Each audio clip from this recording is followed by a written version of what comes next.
যখন তোমার কেউ ছিল না তখন ছিলাম আমি, এখন তোমার সব হয়েছে। আমি কোন গোষ্ঠীর মতন বেঈমান না। আমার মুখের দিকে তাকাইয়ে কিন্তু আমি আমার পুরো জীবনটাকে বাজি করছি। প্রিয় ভাইরা আমার, আজকে এত প্রতিকূলতার মধ্যে আমার নির্বাচনে দাঁড়ানোর উদ্দেশ্য একটাই। 52 ভাষা আন্দোলন কোন নেতা করে নাই। 52 ভাষা আন্দোলন করেছে কিছু ছাত্র, যার মধ্যে আমার বাবা অন্যতম, এবং তার সঙ্গে সাধারণ মানুষ যারা কোনো নেতা না, জমিদার না, সাধারণ খেটে খাওয়া মানুষ, তাদের আন্দোলন ছিল 52 ভাষা আন্দোলন। এবং সেই আন্দোলনে গণমানুষের দাবি জয়লাভ করেছিল। ৭১-এর মুক্তিযুদ্ধ কিন্তু একই রকম। বড় বড় নেতারা যখন মাঠে ছিল না, তখন কিন্তু আমার দেশের কৃষক, শ্রমিক, মুটে, মজুর, সাধারণ মানুষ, যাদের পালায়া কোনো জায়গায় চলে যাওয়ার জায়গা নাই, তারা কিন্তু নিজের হাতে অস্ত্র তুলে নিয়েছে এবং গণমানুষের আকাঙ্ক্ষা বিজয় লাভ করেছিল। মানুষ যা চেয়েছে যুগে যুগে, কালে কালে, তাই হয়েছে। আমাদের 24-এর আগে 90-এর যে গণ অভ্যুত্থান, সেটাও কিন্তু সাধারণ মানুষের রক্ত দিয়েই তৈরি। আর 5ই আগস্ট কি বলবো, আপনারা বলেন, আমাকে দেখেন নাই রাজপথে? আমার বাইরে আমার দলের আর কাকে দেখছেন আপনারা? যখন তোমার কেউ ছিল না তখন ছিলাম আমি, এখন তোমার সব হয়েছে।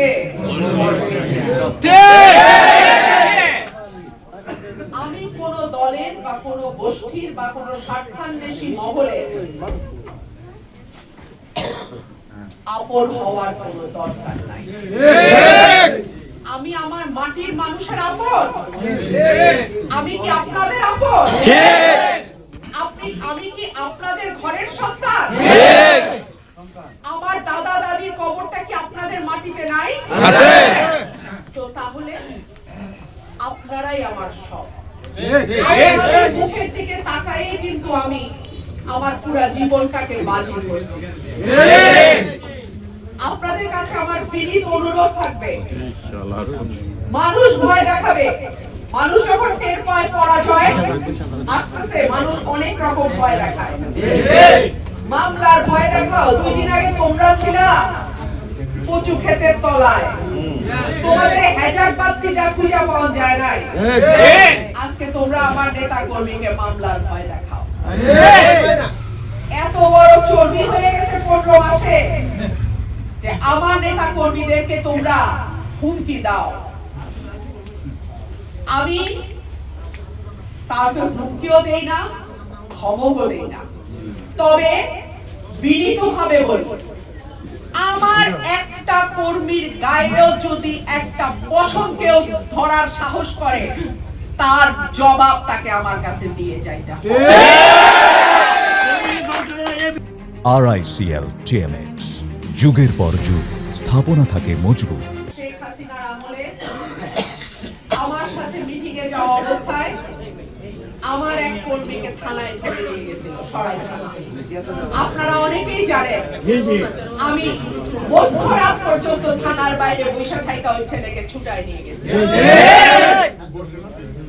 শেখ হাসিনার এত শক্তিশালী প্রশাসন, আমি এক মুহূর্তের জন্য ডরাই নাই।